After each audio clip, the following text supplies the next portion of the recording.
Merci à tous d'être présents pour cette rencontre qui est aussi rare que Pierre Dunoyer est un artiste rare. C'est-à-dire qu'on a à la fois peu montré, qui lui-même se montre peu et dont les interventions sont toujours très significatives et importantes.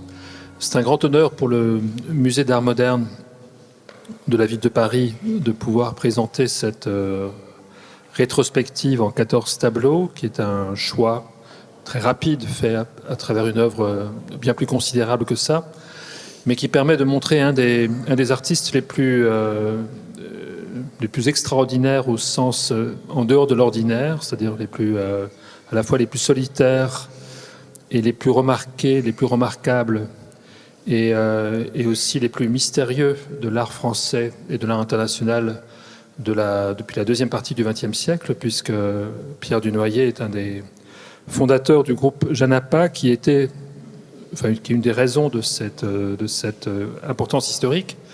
Mais pour moi, le groupe Janapa, quand j'étais adolescent, était vraiment le mouvement qui se distinguait par son extrême hardiesse et radicalité, et qui, dans ce regard porté sur la peinture, qui voulait une peinture qui soit à la fois en rapport avec l'histoire de l'art et en même temps totalement en rupture avec disons, l'aspect le plus superficiel de la peinture et des images. Ce groupe Janapa a été très bref, a vécu pendant quelques mois, peut-être même pas 2 ans. Et Pierre Dunoyer a continué à faire cette œuvre dont on a vu il y a déjà très longtemps une rétrospective en 1991 au Jeu de Paume. C'était la deuxième exposition du nouveau Jeu de Paume à l'époque. Et moi, j'avais en fait découvert son œuvre à ce moment-là, dans cette remarquable exposition qu'avait faite Alfred Pachmann, juste après l'exposition du Buffet, le dernier du Buffet, qui inaugurait les nouvelles salles du Jeu de Paume, et en même temps que l'exposition Robert Gobert, dont c'était la première grande exposition, non seulement en France, mais je crois aussi en Europe. Et le dialogue entre Robert Gobert et Pierre Dunoyer était assez extraordinaire, parce qu'il y avait dans les deux cas une sorte à la fois de dureté, d'un côté la sculpture, de l'autre côté la peinture, une sorte de regard aussi sur l'histoire. Et je dois dire que les deux expositions à l'époque ont été assez mal accueillies par la presse, puisque je me souviens qu'il y a eu un article terrible dans Le Monde disant que les deux expositions mettaient particulièrement mal à l'aise. Alors je voulais savoir, puisqu'on a la chance de vous avoir avec nous ce soir, comment, maintenant que vous avez déjà une œuvre considérable derrière vous, comment, en regardant en arrière, vous voyez votre œuvre? Comment voyez-vous ce développement depuis le début des années 70 jusqu'à aujourd'hui? Est-ce que vous avez l'impression d'une grande continuité, comme on l'a le sentiment ici, ou est-ce que vous avez plutôt la sensation d'avoir avancé par rupture et que toutes vos expositions ont été finalement un seul projet? Un projet, non, parce que je n'ai jamais préjugé de ce qui allait suivre, donc je suis allé d'étape en étape, de toile en toile, dans une aventure qui a démarré à Janapa en 78. Il y a un exemplaire ici. Ensuite, 79, ça c'est Sonnabend. Ça c'est New York, où je ne savais pas. Je voulais absolument peindre sur un monochrome, mais je n'y arrivais pas. Alors j'ai fait une sorte de split screen, comme ça, voilà. Et puis après, je démarre une peinture un peu tremblante, parce que j'étais très effrayé par le fait de peindre, il faut le reconnaître. Et ensuite, j'ai pu aborder la maîtrise du monochrome de façon tout à fait tremblante, tout à fait maladroite, si je puis dire. Mais ce qu'on peut remarquer, c'est le cantonnement. C'est-à-dire que je commence à comprendre l'importance que j'ai pour seule limite les bords du tableau, et qu'il ne faut pas qu'il y ait une intentionnalité d'ailleurs, de spatialité du peint. Donc ça se poursuit de tableau en tableau, J'ai toujours une mémoire de 2-3 ans de recul de mon travail. Puis peu à peu, comme vous voyez ici, ça vient. C'est-à-dire que je ne suis pas volontariste du tout. Hein. Je ne suis pas un homme de volonté. Mais j'ai une liberté qui me donne une grande disponibilité. C'est-à-dire d'accueillir ce qui vient ou pas. C'est-à-dire je peux détruire. Mais depuis 1987, je ne détruis plus rien. Ça vient à moi. Le tableau s'inscrit, je le laisse venir. J'ai une grande disponibilité et donc je n'ai jamais préjugé, je n'ai jamais jugé, je n'ai jamais su quel aspect prendrait mon travail. Je n'ai jamais su. Il prendrait l'aspect qu'il prendrait pour être un tableau. Et comme je ne savais pas ce qu'était un tableau pour moi, ce qu'allait être un tableau pour moi, je l'ai laissé venir tel qu'il voulait venir avec mes matériaux, c'est-à-dire la matière. Ça a été très important, la matière, qui m'a permis, donc c'est qu'en 83 que j'ai dissocié la matière de la couleur. Et au lieu d'avoir 1 heure pour faire le tableau, j'avais 1 semaine. Je pouvais mettre la matière en 1 heure, 1 heure et demie. Et ensuite, je laissais sécher. Et puis, une fois que c'était sec, je dressais la toile devant moi. Je m'asseyais sur un fauteuil et je regardais où j'allais mettre la couleur, comment j'allais la mettre sur les tâches préparées. Ce qui était très, très réjouissant, c'est de m'apercevoir que la couleur ne travaillait jamais. Ni pour le monochrome, ni elle s'installe, elle nide, si je puis dire, mais elle n'est jamais au travail. Elle est juste présente. Ce qui donne la présence du tableau encore plus accentuée, parce qu'en général, il y a une volonté derrière pour que le tableau arrive à la présence, alors que moi, il n'y a aucune volonté. C'est une sorte de donation réciproque. Je donne au tableau, le tableau me donne, en quelque sorte. Et cet ordre de grande disponibilité par rapport au tableau, à la matière et à la couleur, c'est quelque chose qui est volontaire chez vous?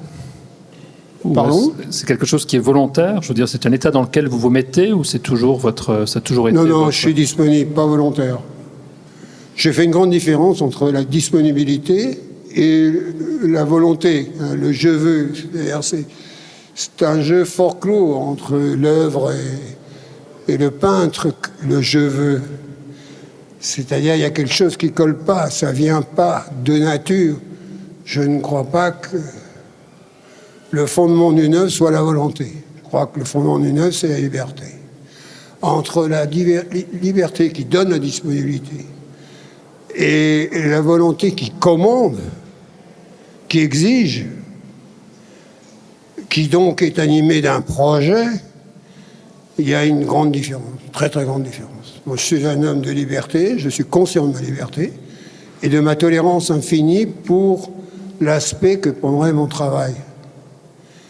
Je n'ai jamais préjugé de mon travail et je dois dire que moi qui ai une formation d'architecte, par mes parents, mon père, mon oncle, et qui ensuite a travaillé en psychopathologie, évidemment, je ne m'imaginais pas avec des pâtés colorés, ça c'est sûr. Mais c'est par là que passait le tableau. Donc je veux bien franchir tous les ruisseaux de boue qu'il faut pour obtenir le tableau. Ça m'est égal, je n'avais pas un narcissisme particulièrement aigu, ni un ego particulièrement... J'étais calme, un ego tranquille. Donc j'étais tout à mon affaire, avec comme angoisse celle de réussir à mener ce tableau, de tableau en tableau, jusqu'à l'épanouissement récent que vous pouvez voir ici. Évidemment, c'est ultra précipité, on passe de 1978 à 2022, mais cela vous montre, comme au jeu de paume, il n'y avait pas de traces d'où je venais, donc les gens ne comprenaient pas, 24 tableaux, d'où ils viennent. Mais là, on a voulu faire une œuvre pédagogique, qu'on puisse voir que c'est pas venu comme ça. Ça a demandé du travail, une mise en abîme, de l'angoisse, passer d'un tableau à l'autre pour que jamais ils puissent se ressembler, faire doublon ou faire série. Chaque tableau est propre à lui-même et ça a toujours été comme ça pendant plus de 45 ans. Mais en même temps, il y a une grande cohérence dans ce que vous faites. Et la cohérence, c'est le tableau qui la donne. Le tableau est cohérent dans la mesure où le jeu de paume rassemblait 24 tableaux. Alors on dirait pourquoi 24 tableaux? Bien, j'avais fait une expo qui s'appelait Radieux dans une petite galerie de la rue Beaubourg. Et il y avait 6 tableaux, un bleu, un blanc, un vert, un rouge, etc., un jaune. Et je me suis dit, tiens, ça c'est intéressant. Des monochromes, c'est-à-dire des bleus, des rouges, des jaunes. Et je dis, pourquoi tu ne ferais pas 3 fois les mêmes couleurs pour voir ce qui résiste, ce qui offre au tableau l'occasion de s'effondrer par des doublons, par des mimétismes, par des phénomènes de relations privilégiées d'un tableau à l'autre? Ou alors est-ce que tu peux obtenir 18 fois un tableau propre? Alors ça m'a vraiment, vraiment intéressé. L'expo, c'était en 1982. J'ai commencé à trouver la taille en 1984. J'ai commencé à travailler, donc 2,40 m par 1,85 m. Donc il y a des formats assez exceptionnels. Et puis, j'ai décidé qu'il en fallait un de plus, parce que 3, c'était un peu idéaliste comme chiffre. Donc j'ai dit 3 plus 1, donc 4, donc 6 fois 4, 24. Et lorsque je les ai installés dans la salle que Alfred Pacman a bien voulu m'offrir, ils rentraient à 10 cm près, ce qui était parfait pour moi. Mais ils rentraient tous, parce qu'il fallait qu'on les voie tous d'un seul tenant. Et il n'y a pas un tableau, pas un seul, qui pouvait gêner la personnalité, la dynamique, la présence d'un autre tableau. Il n'y avait pas de doublon, il n'y avait rien, donc j'étais certain que c'était des tableaux. J'étais certain qu'il s'agissait d'objets propres. Et il n'y avait qu'avec cette démonstration énorme, évidemment, que je pouvais être sûr qu'il s'agissait d'un objet. Sinon, il y aurait eu des doublons, il y aurait eu des ressemblances, il n'y aurait pas eu cette disposition solennelle de 24 fois un tableau. Donc l'unité était respectée. C'est cela qui m'a permis de, comme si j'étais à la fin d'une propédeutique, de pouvoir poursuivre ma tâche. J'ai beaucoup travaillé pour affirmer, j'étais très heureux de cette situation, et j'ai beaucoup travaillé sur de grands formats. Et puis ensuite, pour des raisons, parce que j'avais des enfants et qui ne vivaient pas dans des palais, et donc j'ai dû apprendre à faire des petits formats, et j'ai découvert qu'on pouvait faire des petits formats. Ce qui m'a beaucoup plu d'ailleurs. Et puis, sur la base des 24 tableaux, ce terrible élan qu'ils m'ont donné, je remercie Raphaël Najar qui est en face de moi, sans qui ça n'aurait pu se produire. Et sur cette base, j'ai pris un élan formidable qui m'a conduit jusqu'à maintenant. Cette certitude que le tableau est un objet inaliénable par une présence environnante. Même un autre tableau d'ailleurs, surtout un autre tableau. Mais ça a toujours été votre conviction, même avant l'exposition du jeu de paume, puisque je me souviens que vous aviez écrit ce texte dans la revue Macula, oui. Numéro 2 de la revue Macula, qui était un texte... Avant même de peindre d'ailleurs. Et qui est un texte extrêmement théorique, enfin, si on peut dire, au sens où... D'époque, disons. D'époque, ouais. Où chaque phrase est extrêmement ciselée, très dense, et vous parlez justement de cette liberté absolue que doit être le tableau, et oui. de l'autonomie. Merci de me le rappeler, Fabrice, merci beaucoup. Oui, c'est un texte que j'ai écrit en abîme, c'est-à-dire que je savais que j'allais me mettre à peindre. Et je crois que ça s'appelait Fonction de la peinture. Une fiction de la peinture. Oui. Et comme je parlais beaucoup avec le directeur Jean Clay de peinture, de tout ce qui se passait à l'époque, du minimalisme, du post-minimalisme, lui était un homme qui venait plutôt de l'optical art. Et donc, on parlait beaucoup, et en remerciement, il m'a proposé d'écrire un texte dans sa revue, ce que j'ai accepté. J'avais la totale liberté de rédaction, évidemment. Et j'ai donc pu parler de cette fiction, de ce qui m'apparaissait impossible, parce que je ne savais vraiment pas ce que j'allais mettre sur une toile. Et à l'époque, vous n'étiez pas peintre encore? Non. C'était en 76, 77, par là? Ouais, j'ai failli devenir critique d'art, puisque les artistes m'aimaient beaucoup. Je parlais bien. Je savais parler.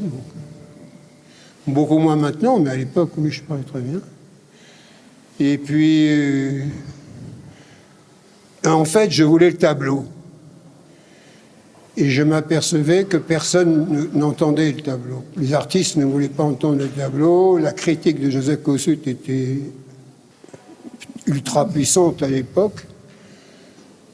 Et les peintres voulaient peindre, mais les peintres ne voulaient pas peindre un tableau. Or, j'étais un peu dans la situation que décrit Charles Baudelaire lorsqu'il dit « Avant d'être un peintre, excusez-moi, ça m'émeut beaucoup. Avant d'être un peintre de figure ou de paysage, je vous la fais courte, le peintre est un peintre de tableau. » Et pour moi, ça sonnait, c'était d'une importance capitale. La peinture était un outil plastique, parfaitement plastique, à disposition, dont on était totalement responsable. Si un sculpteur doit s'occuper d'une feuille d'acier, il a des contraintes matérielles, tandis qu'avec un pot de peinture, on n'a aucune contrainte. La liberté peut s'exprimer, se manifester et permettre de porter en manifestation une œuvre qui ne doit rien à quoi que ce soit qu'à elle-même. Je me tenais vraiment en retrait. Je voulais laisser la place au tableau de venir. Je ne voulais pas être le chef de mon travail. J'espérais le tableau, mais je ne voulais absolument pas commander son aspect. Et quand on est ici, dans cette salle, on est quand même face à des tableaux que vous avez réalisés. Est-ce que vous vous souvenez comment et pourquoi vous avez fait le premier tableau qui est ici, qui est de 78, donc 2 ans après l'article de Macula? Eh bien, ça a commencé au mois de janvier. Enfin, j'avais travaillé en décembre 77. On m'avait offert des châssis. J'étais dans un petit endroit, rue de Seine, pas très grand. Et on m'avait offert des châssis. Et j'avais déjà passé ailleurs pas mal de temps. Ça faisait 2 ans que je mijotais quoi faire sur une toile. Et je m'étais rappelé cette anecdote que je raconte souvent ces derniers temps. À l'école primaire, quand je ne savais pas s'il fallait un R ou un E, je ne savais pas bien orthographier les verbes, je prenais ma plume sergent-major et ça faisait un pâté, une tâche. Bon, là, mon institutrice m'a expliqué que ce n'était pas tout à fait la bonne méthode. Mais en me souvenant de ça, j'ai dit, je vais faire une tâche au milieu de la toile. Alors j'ai construit ma tâche. Elle ressemble à celle-là. Elles sont clippées, elles sont structurées pour être bien accrochées sur la toile. Ce ne sont pas des tâches au sens tachiste du terme. Ce sont des tâches au sens de l'ignorance. C'est-à-dire, je ne savais pas comment le développer. Et ces petites tâches, donc il y en avait sur 3 tableaux, il y avait 3 tâches différentes, de différents comportements. Puis la deuxième expo, il y a eu cette toile-là, que je n'osais pas appeler tableau à l'époque, évidemment, même pas aujourd'hui, d'ailleurs. Et donc, j'ai disposé les tâches comme je pouvais, de la façon la plus contrastée possible avec le formalisme, parce que j'ai un problème avec le formalisme. D'ailleurs, après l'expo de Sonnaban, je me jette en avant et je me libère de ce qui apparaissait comme étant ce qui pouvait passer à l'époque pour un... C'est en 79, j'avais 30 ans. Qu'est-ce que vous appelez le formalisme exactement? Le formalisme, c'est une forme d'obédience à des règles de géométrie, de martingale, et de multiples. C'est-à-dire que on va concevoir un projet qu'on va pouvoir mener avec des assistants tout au long du chemin que l'on désire prendre. Et surtout la martingale, c'est-à-dire que on a un dispositif et donc le formalisme, c'est l'institution de la série, du sériel. Et donc ça s'oppose carrément au tableau, évidemment. Moi, je voulais pas un tableau, je voulais pas être un peintre, je voulais pas être peintre de peinture, je voulais être peintre de tableau. Et pas au sens figuratif, parce qu'une image ne peut pas être véritablement, phénoménologiquement, un tableau. Donc, en même temps, elles m'ont beaucoup aidé. J'allais souvent au Louvre. J'ai aimé les tableaux du Louvre, bien que j'ai critiqué qu'ils soient des tableaux, puisque ce sont des images. Or, une image renvoie toujours à autre chose qu'elle-même. Donc, une image n'est jamais là, n'est jamais présente. Or, le tableau, pour moi, était la constitution même d'une mise en œuvre de la présence.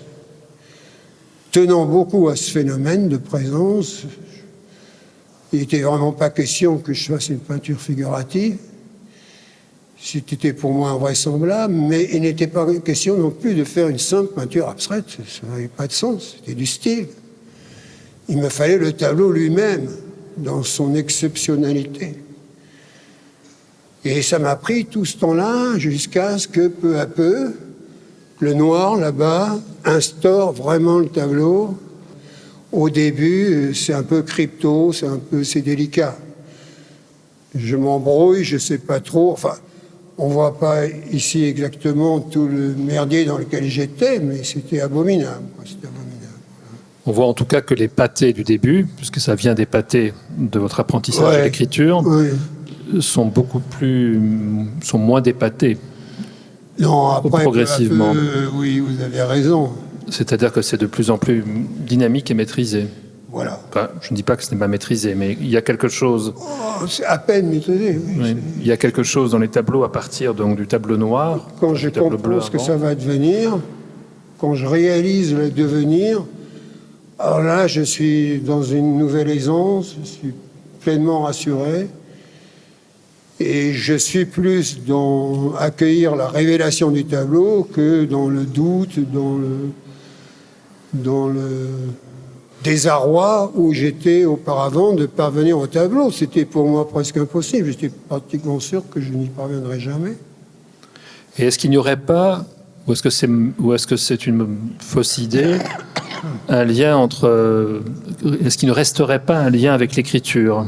Parce que quand on voit les tableaux à partir de la fin des années 80, les pâtés sont devenus des virgules. Ça reste des signes d'écriture muets, mais ce sont des signes d'écriture. C'est très difficile de le dire parce qu'il n'y a pas d'écriture sans métaphore et il n'y a pas de métaphore dans les tableaux. Donc l'écriture est une sémie, on peut la lire que parce qu'on l'interprète, cette sémiotique. Alors que dans le tableau, comme je le dis dans l'entretien de Jeu de Paume, c'est le plus haut degré de résistance à l'interprétation. C'est l'anti-Torah, si vous voulez, bien que ce soit proche, plus proche encore qu'on ne le croit, mais on ne peut pas interpréter un tableau. Il est là, il est présent, il entretient avec l'être humain une relation à la fois très intime et très extraverti, c'est-à-dire que comme s'il sollicitait l'individu de parler, d'aller discuter avec d'autres, d'engager la parole sur ce qu'il a vu et ressenti. Ça, c'est le but ultime du tableau, c'est de donner la parole aux personnes à partir d'un objet qui est sans équivalent, bien sûr. Alors, vous parliez tout à l'heure de vos visites du Louvre et un peintre qui revient souvent dans vos évocations, c'est Philippe de Champaigne. Oui, tout à fait. Philippe de Champaigne, très important pour moi. Est-ce que vous pourriez nous dire pourquoi? Une épiphanie. Je suis arrivé au Louvre, à l'époque, c'était pas le Louvre d'aujourd'hui. Et après la salle Rubens, où d'ailleurs il y a 24 tableaux, je ne le savais pas, c'est un ami qui me l'a rappelé au moment de l'expo du Jeu de Paume. Et le cycle sur Marie de Médicis. Et quand on poursuit, on tombe sur l'ex-voto 1662. Et j'étais ébloui. Donc, ce sont les deux religieuses de Port-Royal. Oui, je sais, les moniales. Mais ce n'est pas tellement le sujet qui m'a ému que la plastique, c'est-à-dire le pain, la qualité du pain, l'universalité du pain partout. Et la même chose pour peindre une chaise, pour peindre une croix, pour peindre une vêture, pour peindre tout le modeste, très modeste environnement de ces moniales, qui à l'époque avait été fait en l'honneur de sa nièce Suzanne, qui avait été sauvée, qu'on croyait foutue, qu'elle allait mourir. Et non, il y a d'ailleurs Une inscription. Une inscription, oui, qui est peinte par Arnaud d'Andéhy, dont Philippe de Champagne a fait un portrait sublime d'humanité qui se trouve au Louvre aussi. Alors, qu'est-ce que vous appelez, c'est un terme qui revient très souvent chez vous et que je n'ai en fait trouvé que chez vous, qui est le pain. Le pain, oui. Le pain chez Reinhardt, le pain chez Newman. Parce que le pain, ce n'est pas la peinture. Non, non. Et ce n'est pas non plus le bien peint. J'aime pas le pain de Picasso. C'est un grand peintre, mais je n'aime pas son pain. Il est saccagé, Il détruit, Pablo. Mais c'est la touche du peintre ? Alors, il y a la touche qui est surdéterminée ou pas. Donc, il y a les peintres qui, au contraire, ont une touche très en retrait, à peine lisible, juste la matière, la couleur déposée. C'est d'une tendresse incroyable, d'une grande limpidité. Et pour celles et ceux qui ont l'occasion de voir des tableaux de Reinhardt avant les Ultimate Paintings, avant les Black Paintings, j'ai eu l'occasion de voir ce genre de tableau. Et c'est d'une délicatesse, c'est des petits rectangles qui sont peints avec une tendresse, une délicatesse, et donc une profondeur vraiment tout à fait émouvante. Et oui, c'est ça que je l'appelle le pain. C'est lorsque le pain est destiné au tableau et pas à faire la démonstration des talents d'un artiste. Même si je respecte infiniment. Il y a un merveilleux pain chez Matisse, évidemment, mais c'est difficile, sauf peut-être dans le grand tableau qui célèbre l'atrocité de Guernica, où là on a un pain beaucoup plus retenu. Voilà, comme si le sujet du tableau était tel que non, on ne joue pas au gaillard là. Donc, si ce qui est traité est tout à fait émouvant, le pain est à peu près uni. Et si vous... là, vous parlez de Picasso, mais si on vient vers des choses plus actuelles, enfin, un peintre qui est mort malheureusement il n'y a pas très longtemps, mais qui est, je crois, un grand peintre aujourd'hui, et qui tout de même, me semble, se rapproche de vous, qui est Reimann. Robert Reimann. Robert Reimann, je l'ai beaucoup aimé. J'ai eu l'occasion de lui rendre visite un jour. Et par une amie qu'il connaissait. Et dont la mise en exergue des touches ressemble un peu à votre façon de peindre. Enfin, c'est à la fois proche et très différent. Mais... Tout à fait. J'ai vu d'ailleurs une magnifique exposition organisée par... Il y en a une à Centre Pompidou et chez Claude Berry. Claude Berry, voilà, c'est ça, quand j'ai bien observé. Je suis allé plusieurs fois. Et il y avait aussi quelque chose du non-tableau, évidemment, des trucs accrochés avec de la ferraille, des boulons, etc. Mais il y a aussi des œuvres qui étaient vraiment de pur tableau. une simplicité déconcertante, d'une très grande qualité pour moi. Il a été très important, j'ai beaucoup aimé ce peintre. Et qu'est-ce que vous auriez, vous, de différent de Reimann? À la fois tout et rien, sauf que mon pain n'a pas de référence particulière, alors que le pain de Reimann ramène à Stravinsky, ramène à l'école de Lodz, à des références historiques. Alors que le mien n'en a pas. Voilà, il n'y a pas de référence historique, mon travail est célibataire, historiquement parlant. Et vous avez toujours revendiqué ce célibat? Oh non, non, non, non. Il est arrivé, c'est tout, mais je ne l'ai pas inventé, je n'ai pas voulu, je n'ai pas de préjugés, je vous l'ai dit. Non, non, non, non, ça s'est produit comme ça, c'est un phénomène. Je suis très inspiré par la grande peinture classique pour bien différencier les événements, chaussures, éventails, tables, chaises, qui sont des événements qui, iconiquement, permettent de nourrir le pain, de lui donner à l'œil de quoi voir. Et ça m'intéressait beaucoup, et en mettant la matière, pour bien que chaque tache de matière soit différente des autres, dynamique, et permettant à la couleur de venir tranquillement se déposer sans se trouver coincé par une couleur et une forme matérielle trop mimétique. Donc je pensais souvent, Dame à l'éventail, etc. Je pensais souvent à la peinture classique, rarement à la peinture abstraite, curieusement. Sauf peut-être Mondrian, enfin si Mondrian était un artiste. Mondrian a été plus un maître, une secousse, une émotion qu'un indicateur de chemin.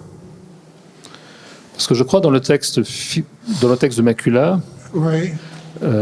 vous dites que vous préférez Mondrian à Matisse. Sur le plan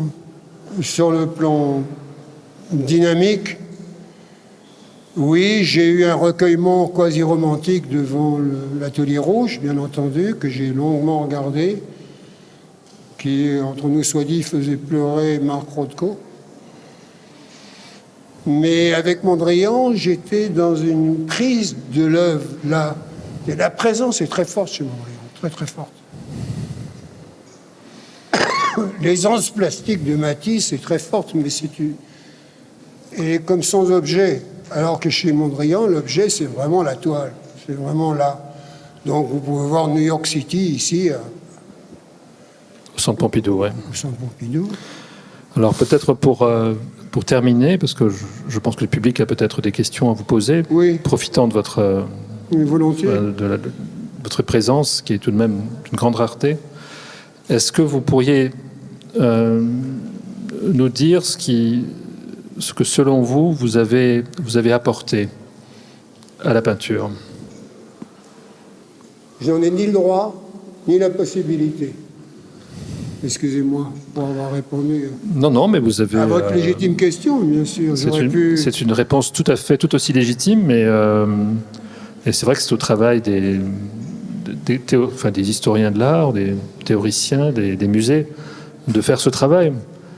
Moi, si je devais définir ce que vous avez apporté, je dirais peut-être précisément cette chose qui est très originale chez vous, c'est ce que vous disiez tout à l'heure sur le fait qu'il y avait des zones dans le tableau, des chaussures, je ne sais pas, des éventails présents dans le tableau, et c'est ce qui fait cette série, c'est-à-dire que chaque tableau est à la fois, peut paraître abstrait, mais qu'en même temps il a la présence d'un tableau figuratif, voilà, sans être figuratif. Sans avoir de sémiotique, sans avoir d'image.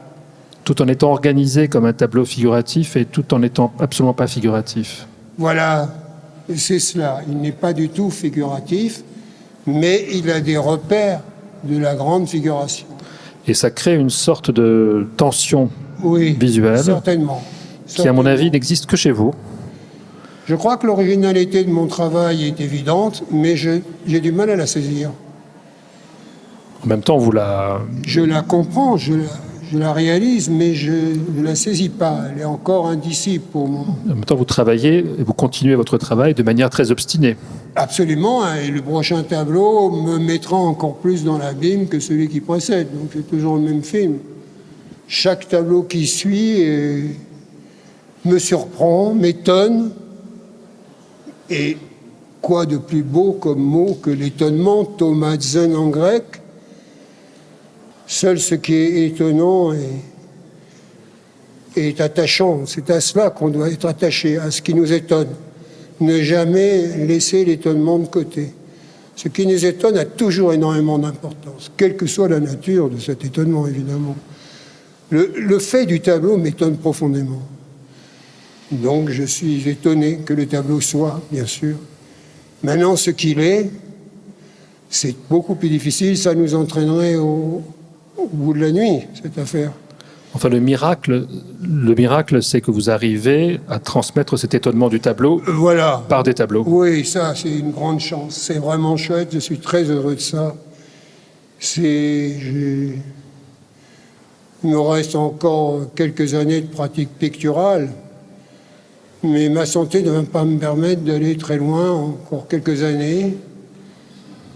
Mais je suis très heureux de ce qui s'est passé. C'est merveilleux. Donc j'ai un bonheur historique, comme je disais à ma femme, dans des moments difficiles de notre existence.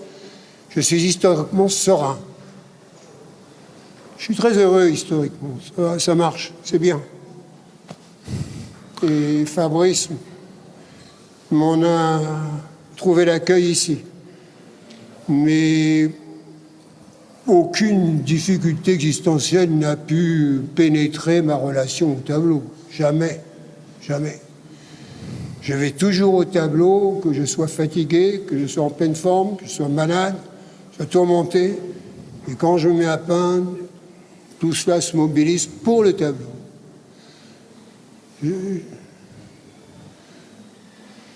Tolérance, patience, indulgence, parce que j'ai franchement fait des tableaux, j'ai résisté à ne pas les détruire, surtout quand je vois un là. Ils étaient moches, mais c'est pas là que je devais passer pour obtenir le tableau. Je ne devais pas préjuger de l'esthétique du tableau. Je devais surtout sentir si ça me rapprochait du tableau ou si ça m'en éloignait. Alors là, je détruisais. Jusqu'en 87, j'ai beaucoup détruit. Puis ensuite, je me suis dit, mais pourquoi détruire? Comme je suis d'un naturel paresseux, je me suis assis et je me suis longuement interrogé sur cette question et je me suis dit, tu n'as pas à peindre ce que tu vas détruire, ne peins que ce que tu vas garder. Et c'est une décision que j'ai prise depuis 1993, je n'ai jamais eu à détruire une toile. Par exemple, pour les 24 tableaux, il était évidemment ultra important que chaque toile arrive comme à la parade, que je n'en détruise aucune, que le xylophone ait ses notes parfaitement alignées. Et c'est ce qui s'est produit. Écoutez, on ne peut que vous remercier pour tout cela. Merci à vous, Fabrice. Merci à vous. Merci à vous. Voilà. Voilà. Je précise, alors j'espère que vous voudrez peut-être répondre à des questions, mais vous dire aussi que le catalogue de l'exposition vient de sortir, puisque le catalogue contient, ce qui est très précieux, des photographies de l'installation, et qu'il est en vente à la librairie, et Pierre, tout à l'heure, va pouvoir signer des exemplaires. Oui, volontiers, bien sûr. Alors, si l'une ou l'un d'entre vous a des questions à me poser, qu'il n'hésite pas, je suis d'accord. Je suis tout oui. Est-ce que Raphaël Najjar aurait une question à poser? Je voudrais poser une question à Fabrice. Je voudrais le remercier d'avoir accueilli ces tableaux au musée. C'est très émouvant. Et je voudrais demander à Fabrice, depuis le 1er décembre, tu es passé dans cette salle. Quel est ton ressenti depuis qu'on a accroché ensemble ces tableaux? Parce qu'ils sont très puissants, très présents.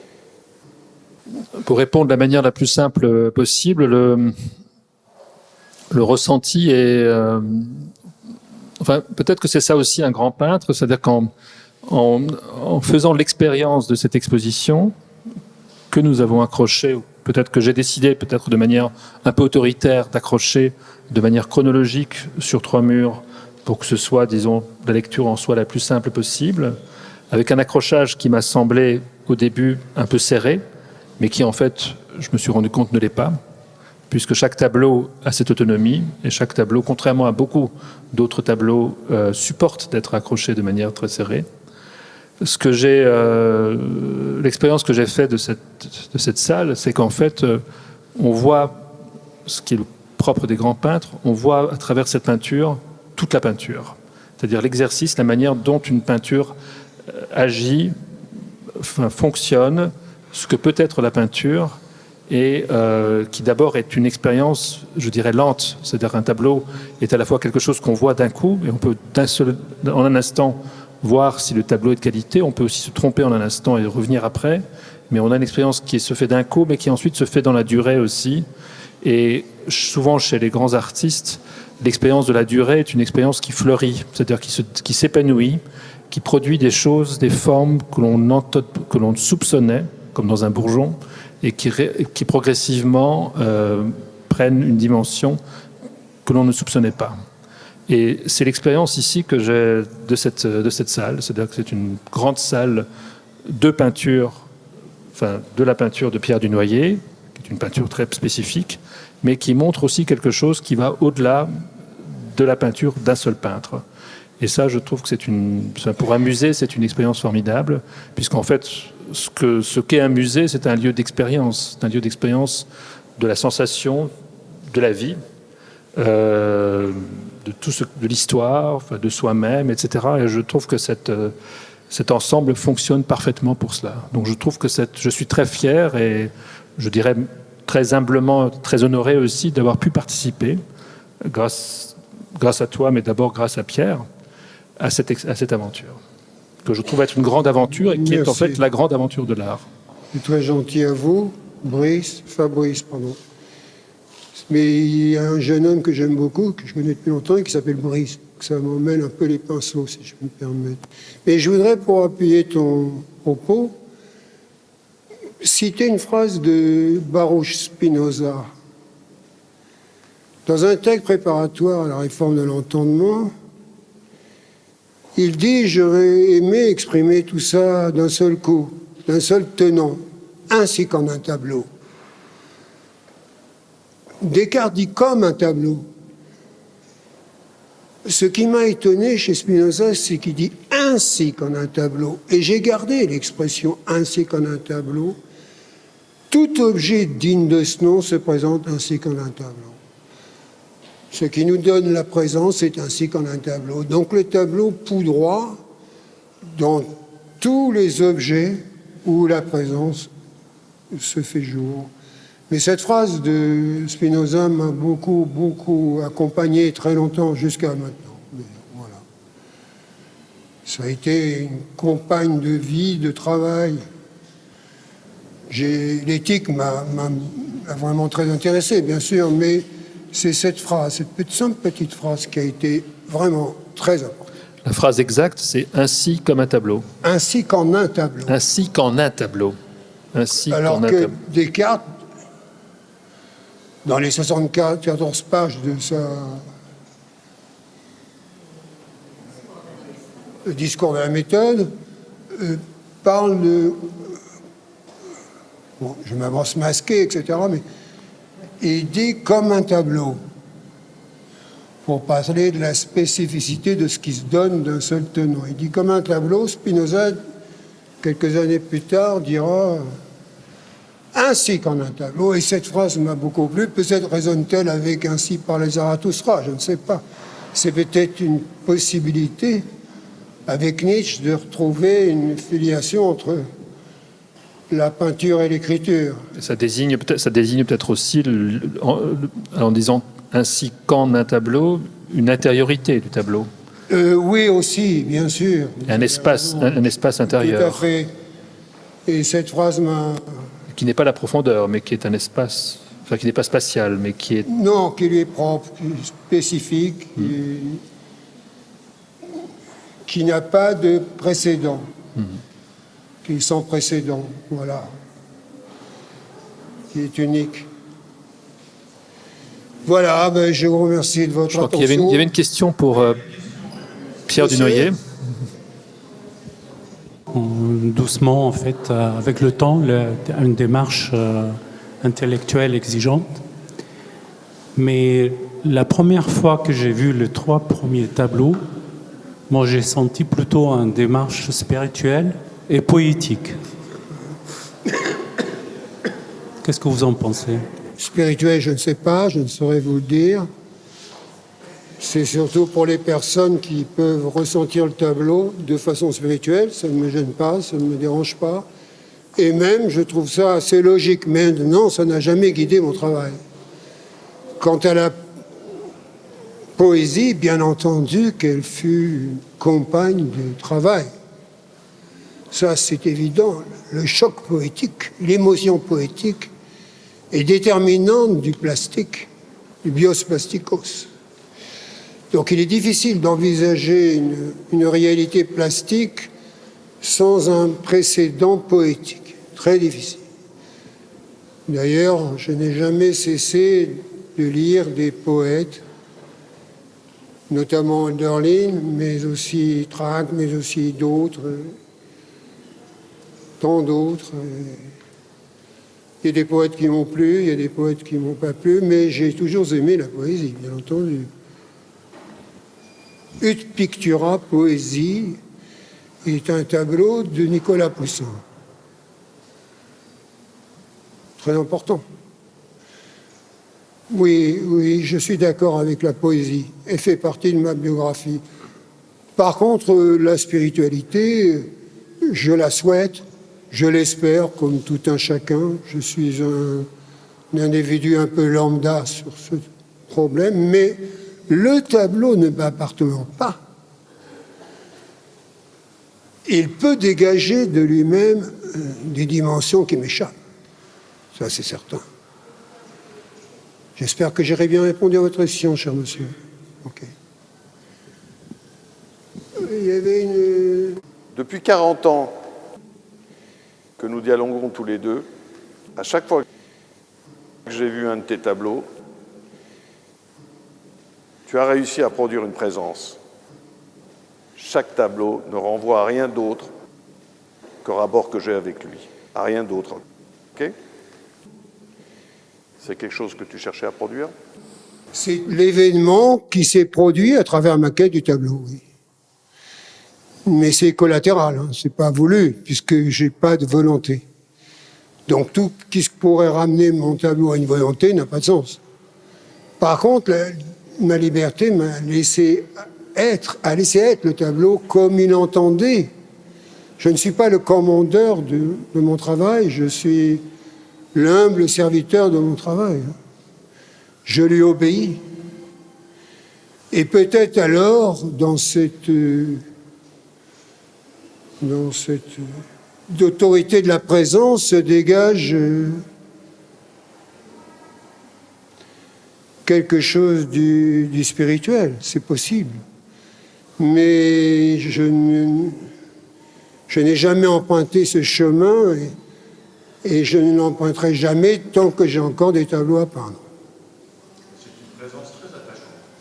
C'est une présence et comme toute présence, elle est attachante. Voilà, merci Raphaël. Et quand vous peignez, Pierre Dunoyer, vous pensez à ceux qui vont regarder le tableau? Oui, souvent. Et comment? Avec amour, avec espérance, avec empathie. Je n'y pense jamais de façon négative. J'ai toujours beaucoup d'espérance, de réception, de construction intérieure et surtout de voir la personne se tourner vers un ami, des amis, un groupe d'amis pour commenter, formuler, dire ce qu'elle ressent devant quelque chose qui, évidemment, ne peut que lui échapper. Ça ne nous échappe pas, on peut très bien regarder le tableau, le lire, le regarder, avoir une idée, une image. Je sais pas, on peut tout faire, évidemment, on peut tout projeter, mais ça me paraît être hors concours par rapport à la structure iconique, oui. Voilà. Merci à vous tous. Merci.